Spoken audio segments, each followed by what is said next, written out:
Hello mga kilay! Panibagong araw at panibagong vlog na naman tayo. And for today's vlog, nandito na kami sa Pinyan. Kararating lang namin. So, hindi ko na na-vlog kanina nung pupunta namin sa Pinyan. Dahil umuulan, umaambon. So, hindi ko magamit yung cellphone ko sa motor. Kaya, ayun, ibabalita ko na lang sa inyo guys yung naging result ng aking check-up. So, eto, papakita ko sa inyo guys, yung result ng aking check-up last week.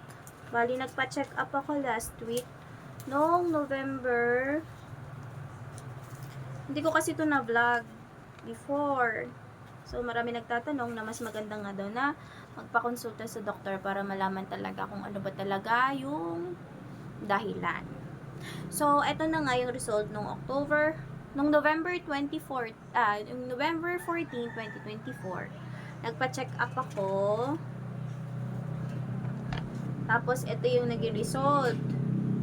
Ito yung result ng aking check up last week, nung 14. Ngayon, ang findings nito is, super acute na yung UTI ko. Pinapa-confine na ako ng doctor nung time na yon, nung November 14, sa ospital. Hindi na ako pumayag kasi kasi kaya ko pa naman, tapos medyo masakit lang yung puson ko. Tapos kasi yung ihi ko is may dugo na. Akala ko dun sa ihi ko is normal spotting lang. Pero ang hindi ko pala alam is dugo na siya nakasama sa ihi. So meron na siyang bacteria yung ihi natin, kaya siya may dugong kasama. Ngayon guys, uminom ako ng antibiotics na nireseta ni Dr. Kapitan niya. Doktora, kapitan niya. Bali, nagreseta siya ng antibiotics, good for 7 days. Ang sabi niya naman sa akin noon is, after 2 to 3 days na ganun pa din yung sakit, is magpapa-confine na ako, hindi pwedeng hindi.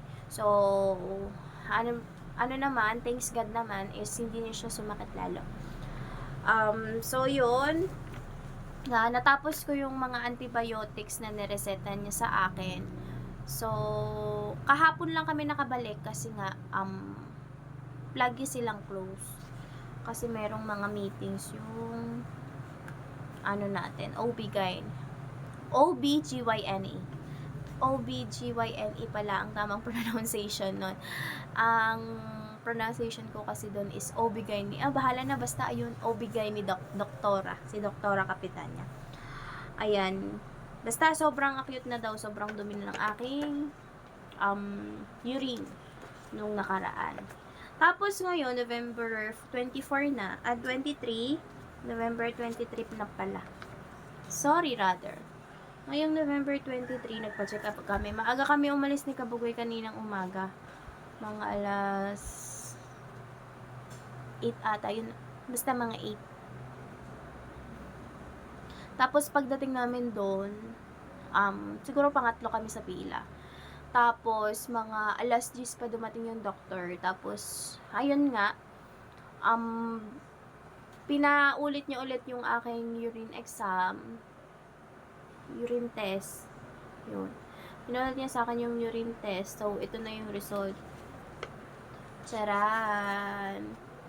And, unfortunately, umalis naman yung doctor. So, hindi niya na nabasa yung result ng aking urine examination.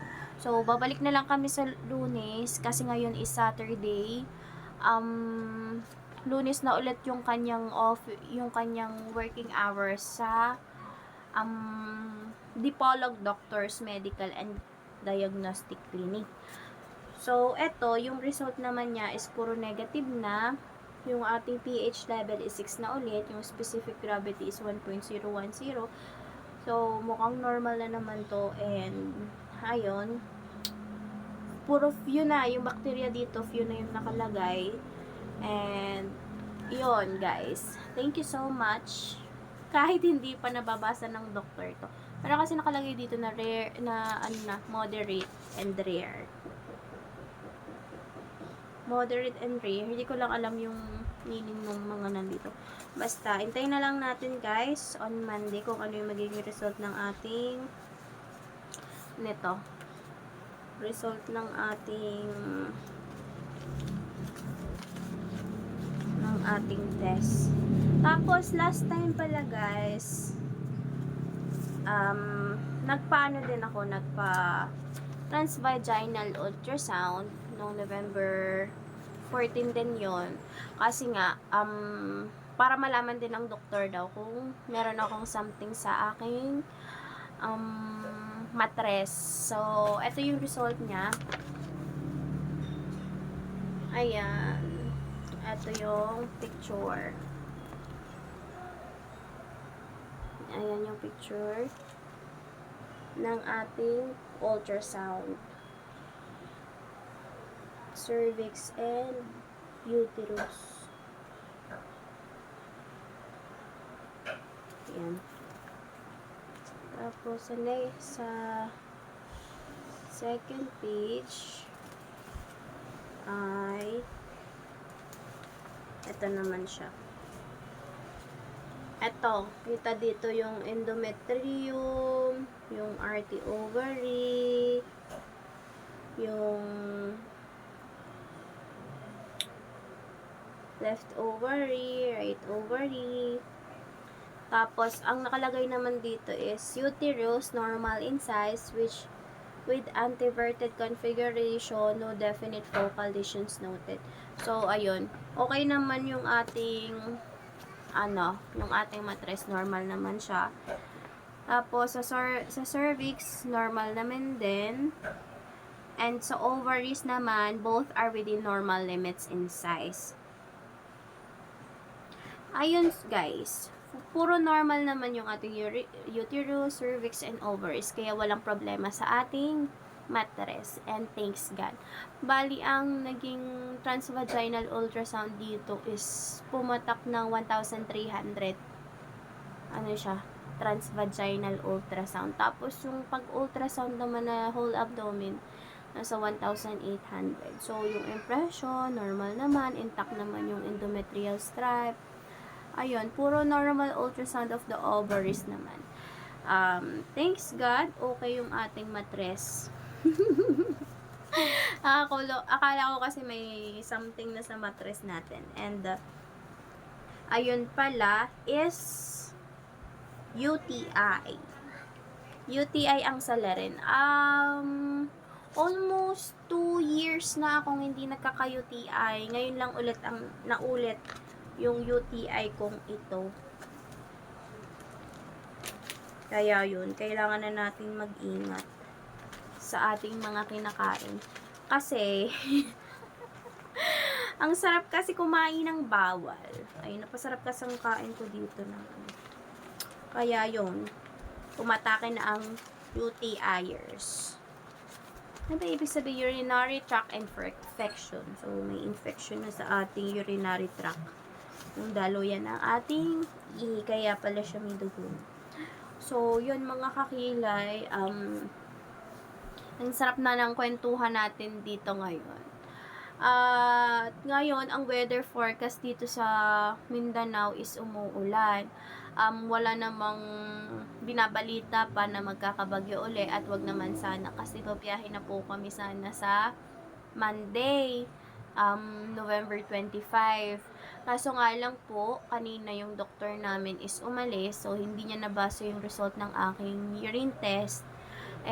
Magbabase pa kasi dito kung may papainom pa sa akin na gamot or wala na, para maging maayos yung ating biyahe from Mindanao to Luzon. Ayan, ma-experience ko na yung travel. So, ngayon nga lang is sa motor lang tayo. Motor travel vlog. So, yun kasi yung gusto ko talaga is malibot ang buong Pilipinas. Ayan. So, thanks God. At magagawa na natin in Jesus name. Ayan.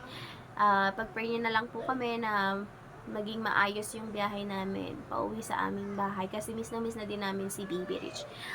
Actually guys, hindi ko ina-expect talaga na tatagal ako dito ng 1 month kasi nung November, diba? October 12 is nag-resign na ako sa trabaho ko at ayun, shoutout nga pala sa aking mga manager na sobrang bait, si Maminda, and sa aking mga colleagues sa trabaho. Ayan. Shoutout sa inyo guys, I miss you. Si Ma'am Mavic, si Ma'am Elisa, yun talaga, si Ma'am Ashley, ayun. At ayun guys, naka 5 months naman ako doon at nag-resign na nga kasi pinag-resign na ako ni Bugoy. So, ayun guys, papagpatuloy na lang namin yung journey namin being a vlogger since mas maganda yung magkasama daw kami. Kaya yon, pinagbigyan ko na siya, nag-resign na ako sa trabaho ko. Kaya, ayun guys, sa mga nagtatanong kung bakit hindi ako pumapasok sa work, ayun po, nag-resign na po ako. Tapos, ayun, salamat po sa lahat po ng sumusuporta at nagmamahal at sa angel ng buhay namin ni Kabugoy, maraming salamat sa iyo. At hindi na namin talaga mabilang yung pagmamahal na binibigay niyo sa amin. At salamat din pala kay Mami Hugot, kay Daddy Hugot, nag-alaga kay Baby Rich. Ayun, makakauwi na tayo. At ayun guys, thank you so much po sa lahat ng suporta nyo. At sana po patuloy nyo pa rin pong suportahan kami ni Kabugay sa aming biyahe pa uwi sa aming tahanan. Ayan guys, at nga pala, yun, tapos na yung billiards ni Kabugoy, bilyaran ni Kabugoy dito sa Pinyan. So, pag uwi namin, yan, gumagana na siya. At ayun nga yung inano ni Kabugoy na magawa muna yun bago kami umuwi. Tapos, ayun, balik-balik na lang siya dito sa Mindanao. Pag uwi ko dun kasi full-time mami na ulit ako kay Rich. Yun guys, salamat sa suporta niyong lahat. At sana patuloy niyo pa rin kami suportahan talaga. Wala na tong preno-preno, diretso-diretso na. Ayun, sana para mapaayos natin ang ating kabahayan. At yun. I love you all sa lahat mga ninong at ninang namin, sa mga ninong at ninang Rich. Shoutout po sa inyong lahat at I love you always. Ayun nga. Hindi pa rin kami nakakabili ng helmet. Siguro by Monday na. Kasi nga umuulan kanina. Kaya, ayun. Kasi sobrang dilim ng kalangitan. Kaya, umuwi na agad kami. So, bali sa Lunes na lang din natin bibili ng helmet para kinabukasan. Biyahe na, let's go! At, ayun, bibili pa nga din pala ako ng raincoats. Ayun yung mga kailangan natin sa biyahe natin. At, yun guys, I love you all. Salamat sa lahat ng mga nandito. And, God bless you all. Bye-bye.